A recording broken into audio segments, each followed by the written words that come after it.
Okay na. Coach, paano ka ni-receive ng mga players since yung iba doon, veterans na rin na nakasabay mo like Coley and Mark Baroka? Honestly, I was surprised no, na they really treated me. Yes, nakalaban ko sila, nakasama ko sila, but they treated me right away na the respect na bilang isang coach. But ako, syempre, sanay pa rin ako, nakipagbiroan ako sa kanila kasi kilala ko sila ever since. I was with Paul sa national team, Baroka, I've been playing with him probably our whole career, di ba, lagi kayong magkalaban. But one thing that I really like about when I started practicing with them is the respect na hiningin ko sa kanila. I know it's hard for them to do that, but until now, nandun pa rin yung respeto.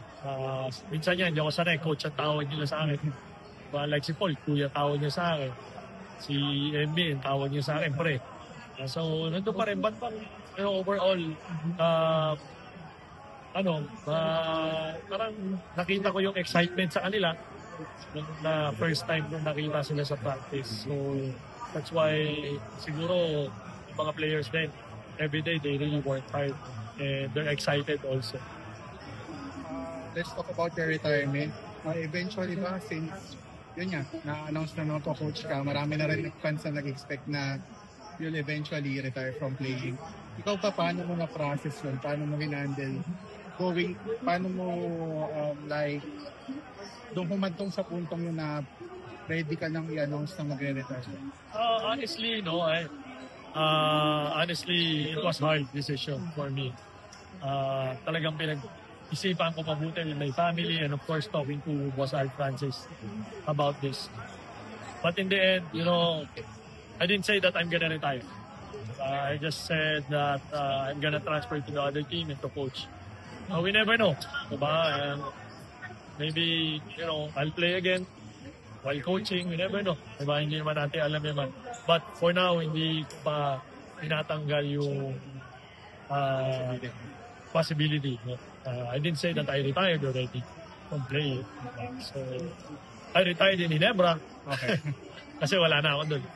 But, retired as a basketball player, wala pa naman ang mapag-usapan.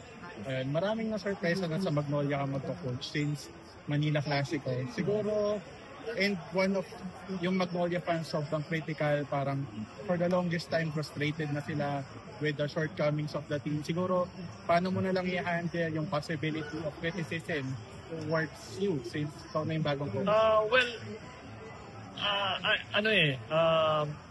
Hindi mo rin kasi masisisi mga fans. Alam ko yan, with Ginebra also, been there for so many years with Ginebra. And we had a lot of disappointing season. Not even conference, but season. Fans are really emotional. And I think that's why we're here naman. It's because of them. But again, winning championships in the PBA is really hard. They have to understand that. It's not easy. You have to beat 11 teams. Probably 11 strong teams that you have to beat. And it's hard. It's hard to beat. That's why what Token X did last conference was fantastic. Because mahirap nang gawin yun.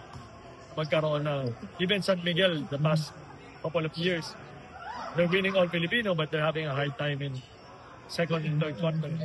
So, it's not easy. For now, I'm just focusing on my team.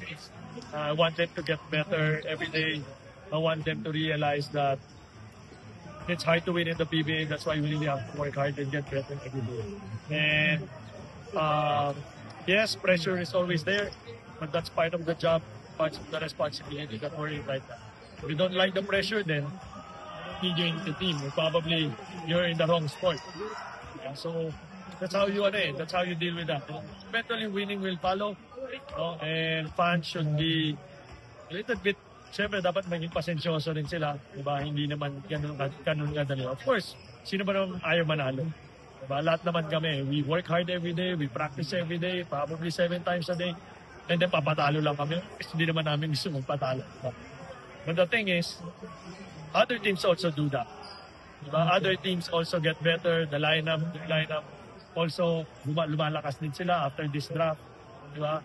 So, ganyan talaga. It's just a matter of, baga, every game, we just have to find ways, to get over the hump and to win every game. Again, is it easy? Definitely not. Mahirap, mahirap. But we will make sure that we will try our best and we will do our best every game. Yun lang. Kailangan maasahan din naman ng mga fans sa amin. I'm not gonna promise, heaven and earth sa mga fans sa Magnolia. Hindi, sasamba ka agad tayo. Hindi. Yun may papangako yun. Diba? So, basta may papangako ko lang sa kanila. Probably the way I play before, ganun din yung makikita nila sa team. I mean, it's ironic to say, never say die, but I want to bring it to Magnolia because, I mean, that's how baga parang yun yung learnings na natutunan ko in my past. And not even in basketball, but in my life. So, siguro, mapapayagan naman ako ng Ginebra na gamitin yun kasi nagamit ko rin sa buhay ko yun. Diba? So, yun yung gusto kong ipahagi sa mga parating sa mga players natin sa Baguio. But again, I'm not gonna pressure my team to win every game. We just have to get better and then we'll see kung ano mangyayari coming into the playoffs. Last question na lang, kumakalat sa social media na rumored na Manila Classico daw yung first game.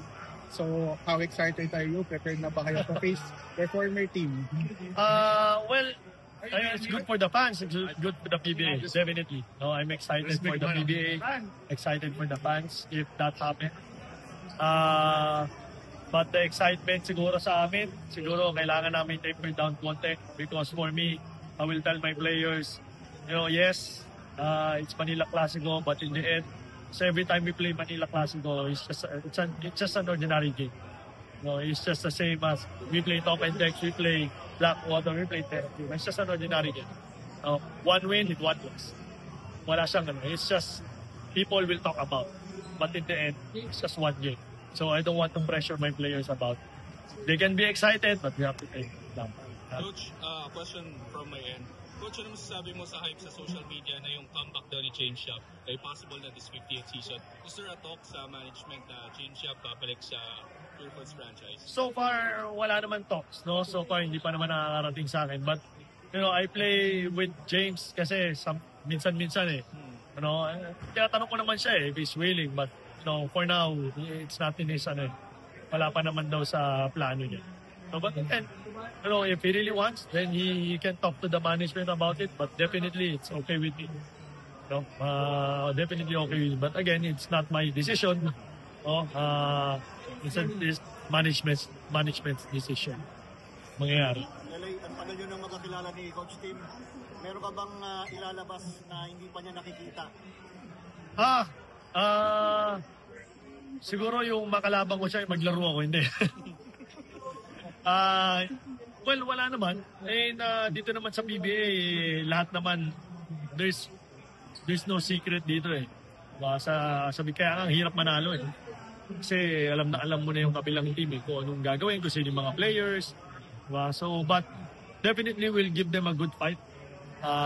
Kung yun talaga mangyayari.